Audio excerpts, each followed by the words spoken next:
मैं हूं नदीम इकबाल और आप हैं कंज्यूमर टीवी के साथ। शैम्पू के इश्तहारात के जरिए दकियानूसी ख्यालात की तरदीद, ये जो स्टीरियोटाइप्स आते हैं इश्तहारों में, उनको कैसे रिजेक्ट किया जा रहा है। चंद दिनों पहले हमने एक इश्तहार देखा, ये जो हम आपको स्क्रीन पे भी दिखा रहे हैं, जो बेसिकली एक कंपेन है, बेटी पढ़ाओ उसे मजबूत बनाओ।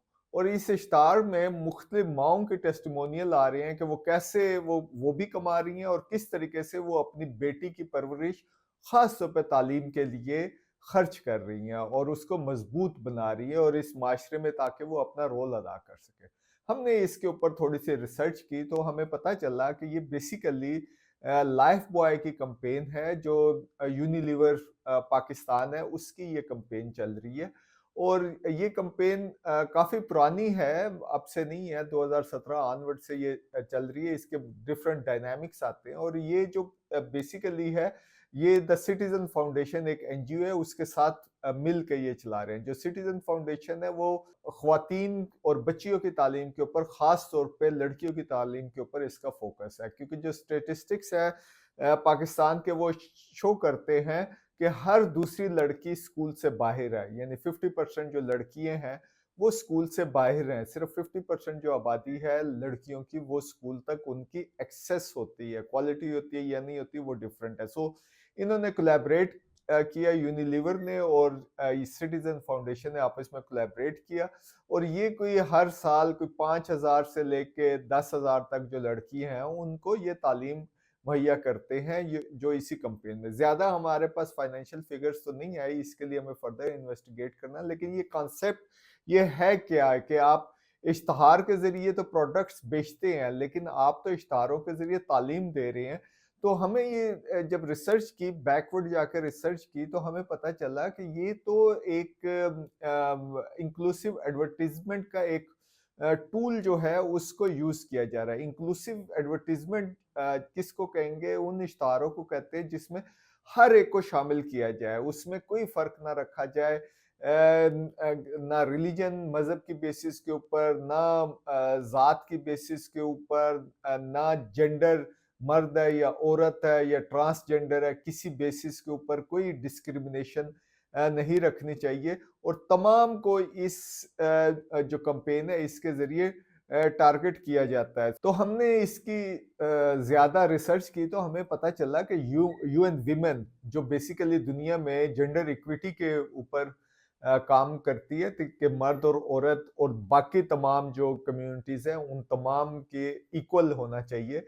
तो उसने एक अलायंस बनाई है जिसको अनस्टीरियोटाइप अलायंस कहते हैं। और इसके अंदर कोई 240 कंपनियां हैं। 240 कंपनियां हैं और कोई इसके 12 के करीब नेशनल चैप्टर्स हैं, जो 5 कॉन्टिनेंट्स के अंदर फैले हुए हैं। और ये इसका जो मेन मकसद ये है कि ये जो कल्चरली या सोशली जो बहुत प्रोनाउंस किए जाते हैं टैबूज या स्टीरियोटाइप्स, उनको काउंटर किया जाए। जैसे लड़कियां बाइक्स नहीं चला सकती, लड़कियां कमजोर होती है, मर्द जो है ज्यादा स्ट्रांग होते हैं। सो इस किस्म के जो बाइसेस हैं उसको ये, या स्टीरियोटाइप्स है उसको ये टैकल करने के लिए ये कंपेन बनाई है। सो इन्होंने एक रिसर्च की है 2020 से लेके 2023 तक ये रिसर्च की गई है, कोई 58 कंट्रीज के अंदर। और इसमें 392 ब्रांड्स, यानी कोई 4,100 के करीब ब्रांड्स थे, उनकी इन्होंने रिसर्च की है। और इन्होंने जो रिसर्च की है उनकी कमर्शियल परफॉर्मेंस देखी है, उनकी ब्रांड इक्विटी मैट्रिक्स इन्होंने देखी है। और इसमें जो ब्रांड्स थे, ये बिस्किट्स वगैरह के ब्रांड्स भी थे, स्नैक्स वगैरह के थे, पर्सनल केयर के थे, ब्यूटी के थे, पेट केयर के थे, पेट फूड के थे, शराब के थे, ये क्योंकि तमाम मुल्कों की हम बात कर रहे हैं, कंज्यूमर हेल्थ केयर के थे, और हाउस होल्ड प्रोडक्ट्स के ये ब्रांड्स थे। उन्होंने इसकी रिसर्च की और इस रिसर्च की जो ये 4 साल थी उसकी फाइंडिंग्स ये थी कि अगर आप इंक्लूसिव एडवर्टाइजमेंट, अच्छा इंक्लूसिव की भी जो डेफिनेशन है, जो अनस्टीरियोटाइप अलायंस है, वो ये कहती है कि exclusive advertising as content which authentically and positively portrays a full range of people, यानी लोगों के हर कम्युनिटी को इसको रिप्रेजेंट करता है, including traditionally under represented and under served communities, and its divide of stereotype has garnered much attention across the globe advertising industry over the years. सो इसका growth भी काफ़ी ज़्यादा हो रही है, और उनकी जो फाइंडिंग्स है वो ये बताती है कि ये जो इंक्लूसिव एडवर्टीजमेंट जब की गई तो 33% higher strong consideration from the consumers आई, 62% higher likelihood of being a consumers first choice उस प्रोडक्ट की ये आई, 8% higher incidence of being trialled ये आई। ये हम सोशल मीडिया के भी इसमें फिगर्स आ रहे हैं। इसके अलावा 23% lower chance of being abandoned after trial ये भी आई है, यानी लोगों की लॉयल्टी इसमें बढ़ती है प्रोडक्ट्स में।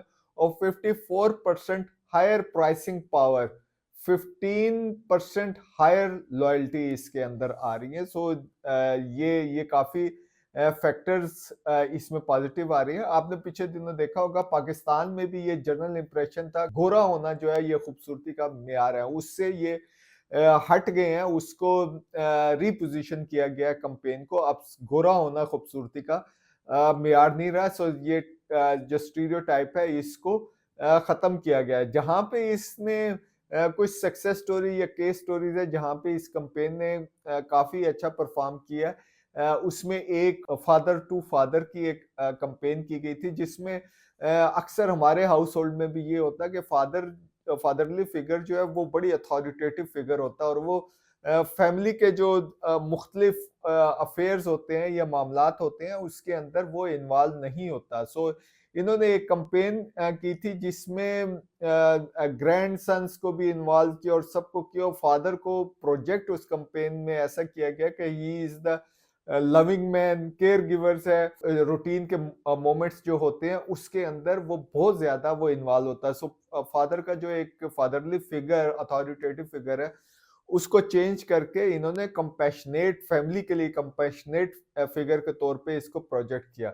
फिर एक नेचुरल होता है ख्वातीन बच्चियों के साथ के पीरियड्स होते हैं, माहवारी जिसको कहा जाता है, और उसकी प्रोडक्ट्स कैसे हो। सो इसके ऊपर काफी सारे टैबूज होते हैं, पाकिस्तान में अभी भी होते हैं। बहुत सारे चैनल अभी भी ऐसे इश्तहार नहीं चलाते, काफी सारे चैनल चला भी रहे हैं, लेकिन हाउ टू, ये हमेशा चैलेंज रहता है कि ये इस किस्म का इश्तहार किस तरीके से चलाया जाए। तो वहां पे प्रिंसेसेस ऑन पीरियड्स उन्होंने ये प्रोजेक्ट किया, जिसमें बच्चियां जो हैं वो नॉर्मल तरीके से पीरियड्स को लेके चलती हैं और मुख्तलिफ क्वेश्चंस जो हैं उनका सवालों के जवाब देती हैं। सो ये एक और जो स्टीरियोटाइप है उसको एड्रेस करने की कोशिश की गई है। इसी तरीके से कई जगह पे ये होता है कि हम इंसान को देखते हैं और उसकी जो फेस देखते हैं तो उससे हम इंप्रेशन बना लेते हैं कि ये यार फलां इलाके से है तो ये ऐसा होगा, ये फलां सूबे से है तो ये ऐसा होगा। पाकिस्तान में भी इसी तरीके से होता है।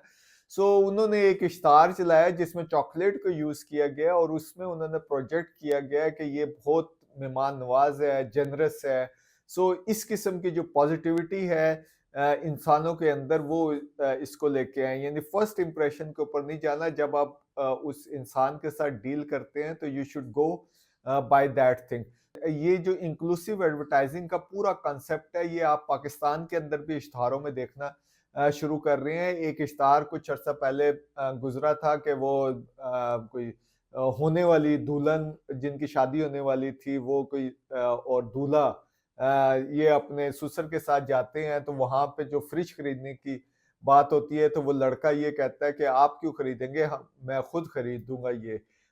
सो इस किस्म की जो वो टैबूज हैं या सोशल स्टीरियोटाइप है या दकियानूसी ख्यालात हैं, एडवर्टीजमेंट अब उनको एड्रेस कर रही है। सो अब वो ज्यादा ये जो एडवर्टीजमेंट है ये तालीमी होने शुरू हो गए हैं। कई दफा उस प्रोडक्ट के साथ कोई लिंक नहीं करता, लेकिन ये जो नई टेक्निक है इससे लोग पसंद कर रहे हैं, और उस प्रोडक्ट जहाँ पे थोड़ा सा भी नाम लिखा होता है उसकी तरफ जाते हैं और उसको खरीदने की चांसेस ज़्यादा बढ़ जाते हैं।